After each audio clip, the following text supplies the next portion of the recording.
Hello, and thank you for visiting Leezah's Lair. And today's video is about how do you foster community in Second Life? How do you find community in Second Life? How do you cultivate community in Second Life? Let's get into it. The first thing I think is important is for you to define for yourself what community is for you. Do you feel that community for you is common ground with people based on age, common ground with people based on socioeconomic class tier? Don't know how you'd really vet that in a virtual world, but socioeconomic class affiliation similarity, or a racial group similarity, or nationality. Are those the ways that you define community? Common values, things like that. You have to first understand for yourself how you define community. Shared interests, is that a way that you define community?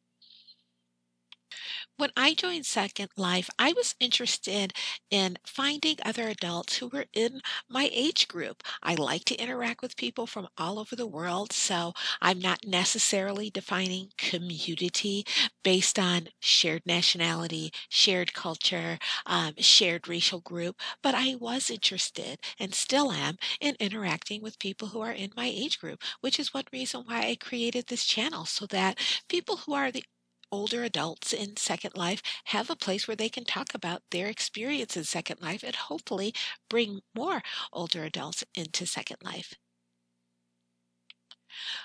So, aside from finding people in Second Life who are in my age group, I was also interested in engaging with people who shared some of my interests. I've traveled to more than 20 countries throughout the world, so I wanted to meet people from all over the world. I wanted to meet people who liked world travel, who had made that a part of their lives outside of these virtual spaces. I know people kind of go to different sims to experience other cultures in world, but I was also interested in interacting with people who were world traveled, who found that to be something important to them in their lives. I also like chess. I wanted to play some board games. I like chess. I like backgammon. I learned cheesy in Second Life, which is really a version of a game called Parcheesi. So I liked those types of games. So I also wanted to interact with people who like to play board games. So I was looking for different things, different types of communities, I should say, in Second Life. I wasn't really just interested only in communities where people were in my age group, but I was also interested in, looking for those communities where people have some shared interests. So, number one, define how you perceive community, what you consider community. What does that consist of for you? What does that look like for you? Number two, what are your interests? What do you want to do in Second Life? Maybe you have interests away from the keyboard, but in Second Life, you want to do something such as learn machinima, such as explore artistry, build. Maybe you want to do a few things in a virtual space that you're not doing outside of virtual spaces. I would love to learn machinima, have not learned it yet, but I would love to. So, number two, define what your interests actually are. And the reason why I think this is important is because when people join Second Life, there's going to be people who will show you what they like to do. And maybe that's not what you're into. Maybe that's not what's going to keep you in this virtual space and keep you interested in this virtual space. So that's why I think it's important to know what you like to do. So that's another way. Um, Secondly, when you meet people, really take some time to know them. Don't just click on accept every time somebody wants to send you a friend request. Get to know some people. Have some conversations that go beyond, hi, how are you? How long have you been in Second Life? What do you like to do? Have some conversations beyond that before you start adding people to your friend list. Because one thing that I did once I was in Second Life for maybe 2 or 3 years is I started just deleting people in my friend list because I had added people that I really don't even engage with. When I was new, a lot of times people would, and they still do, they'll send you a friend request when really they haven't even fostered anything with you. They haven't interacted with you several times. You don't really know anything about them. You don't know what what they like to do in Second Life, but they're sending you a friend request.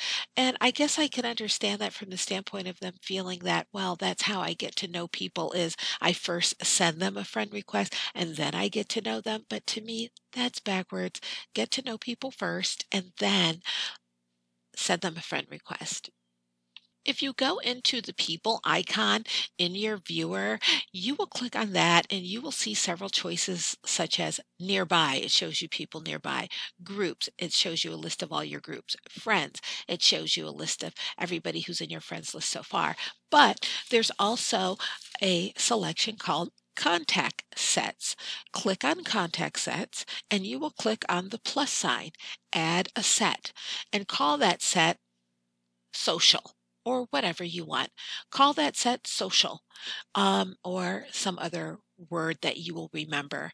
And that starts a group of just contacts. They're not in your friend list. They're just people maybe you talk to for 30 seconds. Put them in your contact set. And if that person happens to send you a friend request and you're not even sure if you have anything in common with that person or want that person in your friend list, then don't accept the friend request, but just add that person to your contact set. Go into that person's profile. There's a section called notes, and then type in the day you met that person in Second Life, what you guys talked about, just so that you remember. And that way, you'll have a pretty lengthy list of people that you can go into in your contact sets where you've made a little note into that person's profile notes saying where you met them, what you guys briefly have in common, and then maybe later on you can decide to start sending friend requests to those people, and also put in what sim you met that person in as well. Now, when you go to a sim and you're meeting people, if it is a sim that you like, go there regularly so that people get to know you and know that you really want to be a part of that particular sim community. Sometimes people will say, "Oh, I really like so and so sim." They hardly ever go there. And they'll say, "Oh, I like that sim, but I don't really know people." Well, how often do you go there? Oh, maybe once or twice a month. Well, if you're only there once or twice a month, you probably won't meet that many people there. You probably really won't get to know the vibe of the sim and some of the events because you're just not there enough. So my suggestion would be if you really like a sim, visit every day, log in every day, even if it's only for 15 minutes. Go to that sim, meet people, be present there so that people get used to seeing your avatar there as well. So I've already mentioned define community, know what your interests are, use the contact sets to add people who you may want to add to your friends list later on in the future. Frequent the Sims that you are interested in, frequent them very, very often so that you get accustomed to what's going on at the sim, what's the vibe, who's there, who are the regulars at that sim. I'd also say that building beauty also involves understanding how to vet people. There's a way that you vet people away from the keyboard that you're just meeting. If you meet somebody in the grocery store, in the parking lot somewhere, in the post office, wherever at work, wherever you happen to meet someone, you have a way of how you vet people to really know what level of a relationship or what level of socialization you want to have with that person. And you need to understand what your criteria is for that in world and not just figure it out as you go. Really think, give some thought to it beforehand, because a lot of times people are reactive in Second Life. Sometimes they've left Second Life. There's been things that they just didn't like and they just left because it just turned out to be disappointing for them, but they really didn't have a process of vetting people when they came into this virtual space. And I think that that is important to establish. think it through so that you're not one of these people that comes into Second Life. You haven't really thought through, how will I foster relationships here? How much of myself do I want to share? How much of what are my expectations of other people in this space? Until you've thought through all of that stuff, I think that sometimes, you may have some disappointing experiences when you're in a virtual world because you really haven't figured that out and you're being very reactive. I think we have to be intentional about how we create relationships when we're away from the keyboard. And I think we have to be intentional about how we create relationships when we're in these virtual spaces. So that is the topic for the day. Feel free to comment below. Let me know what you think. Give some advice to people in the comment section. Those of you who've really fostered good friendships here, talk about how you've done that. What are the steps that people can take? What are things that they should avoid so that they don't have a disappointing experience, so that they're not one of these people that says, oh, I logged into Second Life for 2 months and this and that happened and I never logged in again and now I'm back after several years. Well, what did you learn from that? What were some of the mistakes? What would you like to do differently? Give some advice below. Thank you for visiting Leezah's Lair and come back, watch more videos, and put some comments in the comment section so I know what your thoughts are on some of these topics.